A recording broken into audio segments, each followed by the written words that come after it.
So we're going to deal with one more concept with covalent compounds, and it's called a polyatomic ion. And essentially what that is a group of atoms that come together, but instead of being neutral, they end up having a charge.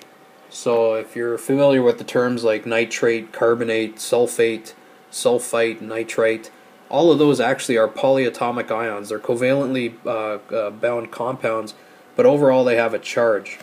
So we're going to use an example of carbonate. So if we have CO3 2 minus, we want to create a Lewis dot diagram from this. And we're going to start with carbon as the central atom. We know we've got 4 electrons surrounding it. And we're going to start with each of the oxygens as well. So we have oxygen, and we're just going to place them around the carbon. And we know that we have 6 valence electrons for each of those.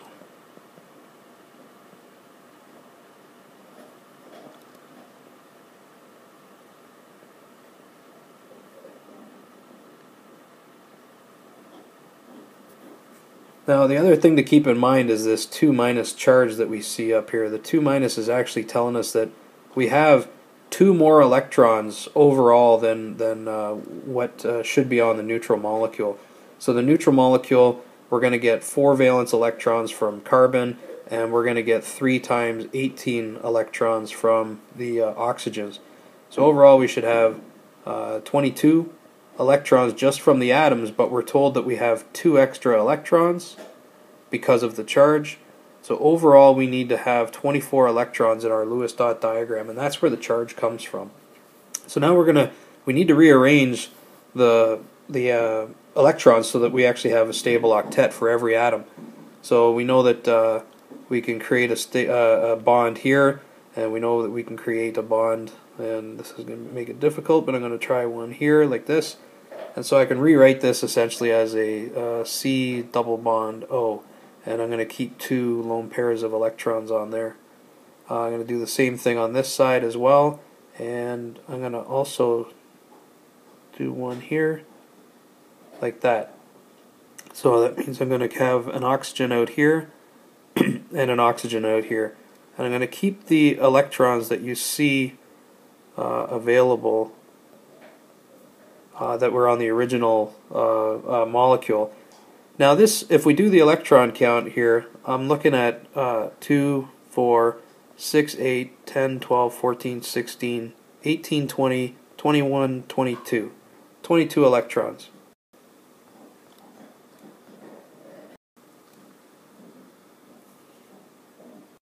And I'm just going to read this on another page to make it a little more clear.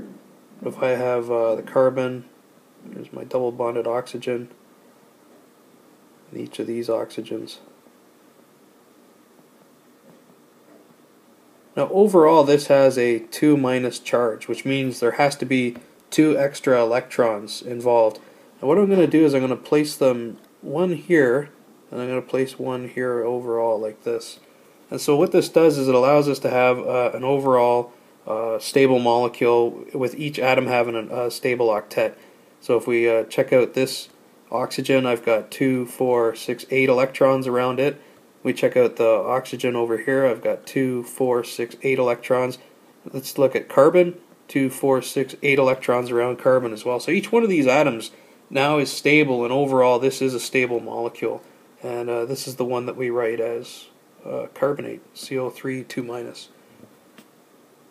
One last way that we would denote that same molecule is rather than putting that little angle and having a charge, 2 minus charge on it, I'll show all of the electrons, and we can actually show where the minus charges go. So the minus charges, actually there's one carried here, and there's one carried here on these oxygens, and we'll get into formal charges a little bit later, but this is where they actually are.